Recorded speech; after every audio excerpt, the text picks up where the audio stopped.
రుణమాఫీ కావచ్చు, ఆరోగ్యశ్రీకి 5 లక్షల నుంచి 10 లక్షల పెంపు కావచ్చు, ఇక్కడ ఏదైతే సోషల్ వెల్ఫేర్ స్కూళ్ళలో మీకు కాస్మెటిక్ ఛార్జీలు, డైట్ ఛార్జీలు పెంపు కావచ్చు, ఒక్కొక్కటి చేసుకుంటూ పోతున్నారు రేవంత్ అన్న ప్రభుత్వం. ఇక వేరే పార్టీ వాడు పొడుగున్నాడు, మొన్న వచ్చినట్టున్నాడు, ఇక్కడనే మీటింగ్ పెట్టినట్టున్నాడు, నేను చూసిన. ఏమన్నాడు? వంగి దండాలు పెట్టి అది ఇయ్యలే ఇది ఇయ్యలే, ఏమైనా చేస్తా అన్నాడా లేకపోతే మీతో ఇది చేస్తా అని అన్నాడా? ఏమన్నాడు? వాళ్ళకి ఎట్టెందుకు ఓటేస్తారు, వీళ్ళకి ఏమి ఇచ్చిండ్రు? అరే నీవు ఏం చెప్తావో, నువ్వు ఏమిస్తావో చెప్పు ఆయన. వాళ్ళ సంగతి మేము ఏం ఇచ్చినా లెక్క చెప్పినా, నేను మీకు వచ్చేదే లెక్క చెప్పినా. అవునా తల్లి? నేను అబద్ధాలు ఆడినా మీకు వచ్చేటివే చెప్పినా. మీ రోజు మీ కళ్ళ ముందు కనిపించేవి చెప్పినా కదా. మీరు అడగకపోయినా ఇంకా పెన్షన్లు వచ్చేటివి ఉండే, రేపు 2500 వచ్చేటివి ఉన్నాయి, 500 రూపాయల గ్యాస్ సబ్సిడీ వచ్చేది ఉంది. మరి ఇవన్నీ మీరు అడగకపోయినా నేనే చెప్తున్నా. 2 ఏళ్ళే అయింది మన ప్రభుత్వం వచ్చి, 2 ఏళ్ళే అయింది. ఇవన్నీ చేసుకుంటూ పోతున్నాం. ఇంకా 3 సంవత్సరాలు మన ప్రభుత్వం ఉంటుంది. మరి ఎందుకో వాళ్ళు 10 సంవత్సరాలు ఉన్నప్పుడు కొత్త రేషన్ కార్డులు ఇవ్వలే, 10 సంవత్సరాలు వాళ్ళు ఉన్నప్పుడు మరి ఎందుకో వాళ్ళు మన ఇందిరా మిల్లులు కానీ, డబుల్ బెడ్రూమ్ మిల్లులు కానీ ఇయ్యలే, సన్న బియ్యం ఎందుకో ఇయ్యలే, 2 రోజులు ఉచిత కరెంట్ ఎందుకో ఇయ్యలే. ఇవన్నీ వాళ్ళ చిత్తశుద్ధి లేదు. ఎలక్షన్లు వచ్చినప్పుడే నాటకాలు ఆడతారు, నక్క వినయాలు ప్రదర్శిస్తారు మీ ముందు. ఆ రోజు నా ఎలక్షన్ అప్పుడు కూడా ఇక్కడికే నేను వచ్చి మీటింగ్ పెట్టిన. ఆ రోజు మాట ఇచ్చిన, మీకు గెలిచినా ఓడినా మీ మధ్యలో ఉంటా, సంక్షేమ పథకాలు నా నుంచి అయ్యేది ఏదున్నా చేస్తా అని చెప్పిన, ఇచ్చిన మాట ప్రకారం ఇల్లులు కావచ్చు, రేషన్ కార్డులు కావచ్చు, ఇవ డబుల్ బెడ్రూమ్ ఇల్లులు కావచ్చు, ఒక్కొక్కటిగా నా వంతు నేను చేసుకుంటూ పోయినా, ఓడిపోయినా.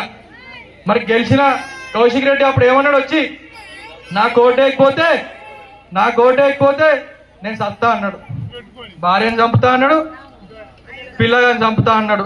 ఇక్కడున్న మరి మా 13వ వాడు, ఇక్కడ ఉన్న అక్క చెల్లెలు అందరూ మంచోళ్ళు.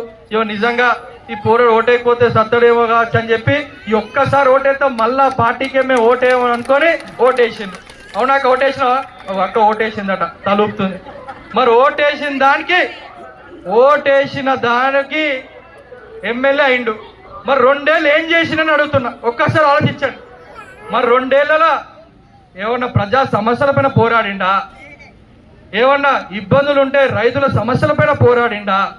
ఎంతసేపు గొడవలు, దందాలు, రౌడీజాలు, అధికారులను తిట్టుడు, పోలీసు వాళ్ళ పైన మత విద్వేషాలు మాటలతో రెచ్చగొట్టుడు తప్ప ఏం చేసిందని ఒక్కసారి ఆలోచించండి.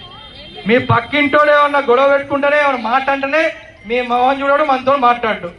మరి అధికారులతో ఒక ఎమ్మెల్యే ఒక గౌరవ పొజిషన్లు ఉన్నప్పుడు అధికారులని ఏమన్నా తిడితే పని చేస్తారా?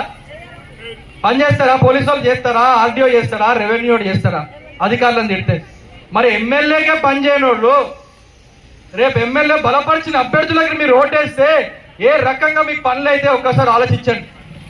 మా దగ్గరోడో, నా పక్కనోడో, నా కులపోడో అని చెప్పి పొరపాటుగా మీరు ఓటేసేదిరా, మళ్ళొక 5 ఏళ్ళు మళ్ళా మీ 13వ వార్డు వెనుక పడుతుంది.